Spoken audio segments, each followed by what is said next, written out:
With your post-match analysis, what's your take on today? If you play United, that comes here with a low block, with playing a lot of long balls, then you know that is going to be difficult, because it's not easy to play through them, and you don't get the chance to win the ball back high up the pitch and then create your chance. But it makes it even harder if you, after 1 or 2 minutes, I think, 1-0 down. And if you would have told me before the game that we were able to play against the low block with the quality players United have, against a team that plays so many long balls, we would be able to create so many chances, I would have said I would take that immediately, and that normally doesn't lead to losing the game of football.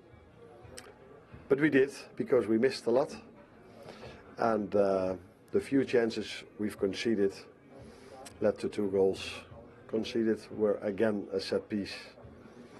Is partly the reason why we lose this game. I could see from where I was sat that you weren't happy with some of the officiating for their first goal, for a penalty you might have had during the first half. Did you feel those 2 were big moments and didn't go the way they should have gone? I think if you lose a game of football, especially after you've lost 4, maybe you can have the emotion in the game, but I should not talk about that at this moment of time. No excuses. We've had more than enough chances to score a goal where we then maybe didn't need that penalty, if it was one, yes or no. I don't want to talk about that. We should just focus on ourselves. If we have so many chances, you need to score more. And if you are 1-1 and the game is completely there for you, and you then have to defend 1 set piece, defend it better than we did. And this is where we should focus on. And that there is emotion in the game about decisions, yeah, that's, I think, quite normal. Every manager has this.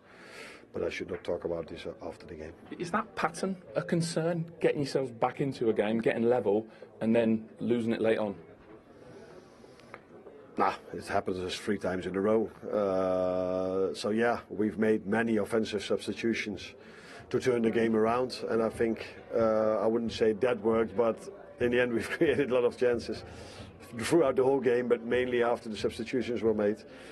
And yeah, then of course you don't have maybe the same structure in defending a set piece as you have when you start the game, because it's every time when someone gets off, there's a lot of work to be done, who does what.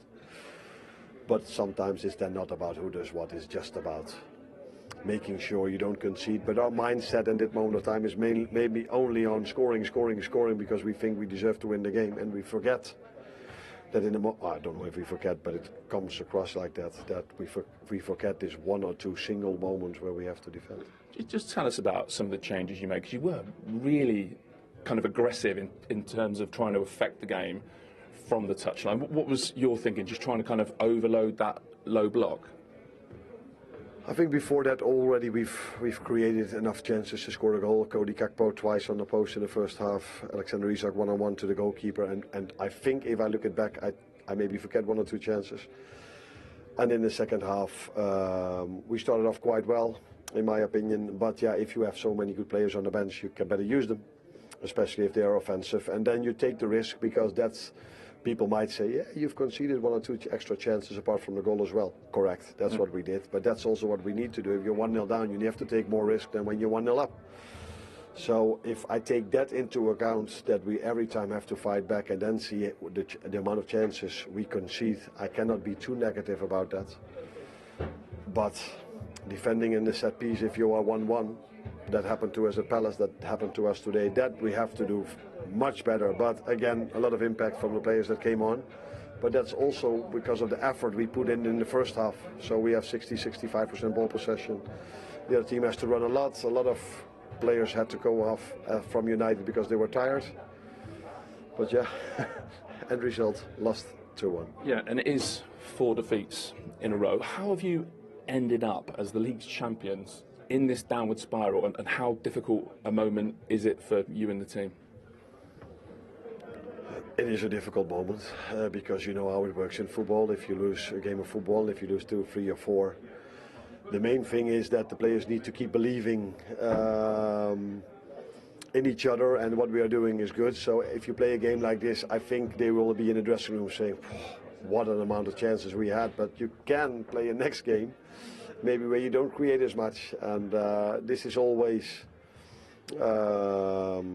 players. If you lose, players come off, thought they didn't have to be substituted, players who thought they had to play longer. These kind of things are quite normal in football.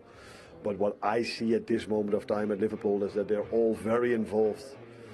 If we start them, they do well. If they come in, they do well. If we get chances in the end, I see the players on the bench hoping that we score. Also the ones I took off, frustrated if then Maguire wasn't fractionally offside. So I see everything that is needed to win a game of football. But maybe it's a smart thing that we start doing this quite soon. You took Mo Salah off needing a goal, and he obviously is in a difficult moment. Are we seeing a great player maybe moving into a different phase of his career? I mean, I know it's a difficult question for you to answer, or is it just form? Is it just him trying to blend with new signings? What's happening with him at the moment? I think after games like this, it's quite normal, usual that people are very focused on individual players. So in the first 5 or 6 games, it was mainly about the signings we did. Now we have to talk about Mo Salah. I think we've had more than enough chances to score a goal, and Mo missed a big one. Some others missed a big chances, and we are not used to this from Mo. But yes, we needed a goal.